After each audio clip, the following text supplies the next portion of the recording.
नमस्कार साथियों, वीडियो को अंत तक ज़रूर देखिए क्योंकि मैं आज एक बहुत ही महत्वपूर्ण मुद्दे पर बात कर रहा हूँ। मैं बात कर रहा हूँ उत्तराखंड के प्राथमिक विद्यालयों की, जिन पर बहुत ही कम चर्चा हो रही है, जिनकी स्थिति बहुत गंभीर बनी हुई है। हिंदुस्तान टाइम्स की एक रिपोर्ट के अनुसार आज उत्तराखंड में 17,787 प्राथमिक विद्यालय हैं, जिनमें से 3,504 ऐसे विद्यालय हैं जिनमें केवल 1 शिक्षक नियुक्त है।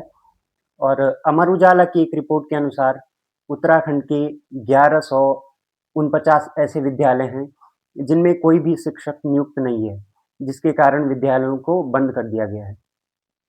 उत्तराखंड में प्राथमिक विद्यालयों में लगातार छात्रों की संख्या भी घटती जा रही है। उत्तराखंड के प्राथमिक विद्यालयों में या तो ऐसे बच्चे पढ़ते हैं जिनके माता-पिता नेपाल से मज़दूरी करने आए हैं, या ऐसे बच्चे पढ़ते हैं जिनके माता-पिता बहुत गरीब हैं और वो उन्हें प्राइवेट स्कूलों में नहीं भेज सकते, और इसी कारण इन पर चर्चा भी बहुत कम होती है।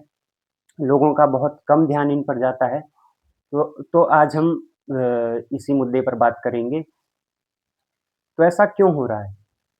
ये संख्या लगातार क्यों घट रही है? क्यों लोग पलायन कर रहे हैं, अपने बच्चों को शहरों में पढ़ा रहे हैं?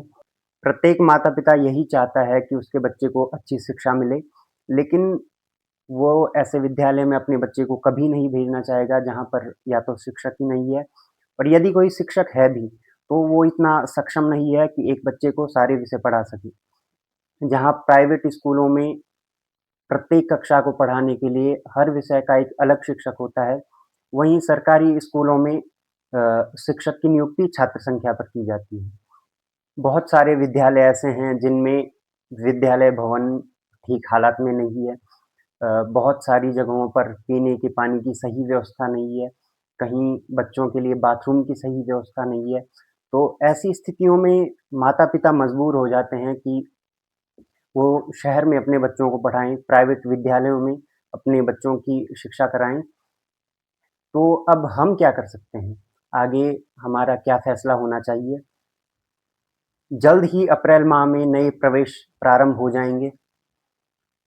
2026 हमारे लिए बहुत ज़रूरी है, तो मैं गाँव के सभी लोगों से, जो भी गाँव में रह रहे हैं, ग्राम प्रधान से ये अपील करता हूँ कि गाँव में एक मीटिंग करवाइए, अपने विद्यालय में जाइए, पत्र लिखिए शिक्षा विभाग को, सरकार को पत्र लिखिए, और गाँव के विद्यालय में, प्राथमिक विद्यालय में कम से कम 2 से 3 शिक्षकों की नियुक्ति के लिए माँग कीजिए। गाँव के विद्यालय भवन की स्थिति को ठीक करने की माँग कीजिए, वहाँ पीने के पानी की व्यवस्था करने की माँग कीजिए, वहाँ बच्चों के लिए बाथरूम की व्यवस्था करने के लिए माँग कीजिए, और जो नए बच्चे अब शहर में जाएँगे शिक्षा के लिए, उनके माता-पिता से बात कीजिए और बच्चों को गाँव के विद्यालय में ही उनका एडमिशन कराइए, ताकि जो गरीब बच्चे हैं, जो बाहर प्राइवेट स्कूलों में नहीं जा सकते, जिनके माता-पिता इतनी फीस नहीं दे सकते, उनका भी साथ-साथ विकास हो सके, उनको भी अच्छी शिक्षा मिल सके। और अगर प्रत्येक गाँव से ये माँग उठेगी, तो सरकार इस पर ज़रूर कुछ न कुछ निर्णय लेगी। हम ऐसी उम्मीद कर सकते हैं। यदि सरकार इन माँगों पर ध्यान दे, तो पलायन कर रही एक बहुत बड़ी संख्या को जो है, गाँव में ही रोका जा सकता है।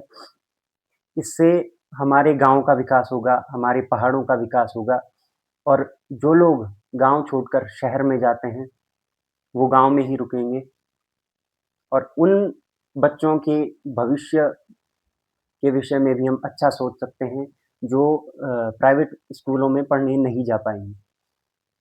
साथ ही मैं सरकार से भी ये निवेदन करता हूँ कि इस ओर अवश्य ध्यान दीजिए। हम सब मिलकर अगर एक साथ आवाज़ उठाएँ, तो सरकार भी मजबूर होगी और कुछ न कुछ इस विषय पर ज़रूर करेगी। आप सभी से यही निवेदन है, और वीडियो को अधिक से अधिक शेयर कीजिए, ताकि ये आवाज़ बहुत सारे लोगों तक पहुँच सके, ये संदेश बहुत सारे लोगों तक पहुँच सके, गाँव-गाँव तक पहुँच सके, ताकि कुछ न कुछ बेसिक स्कूलों के लिए हो पाए।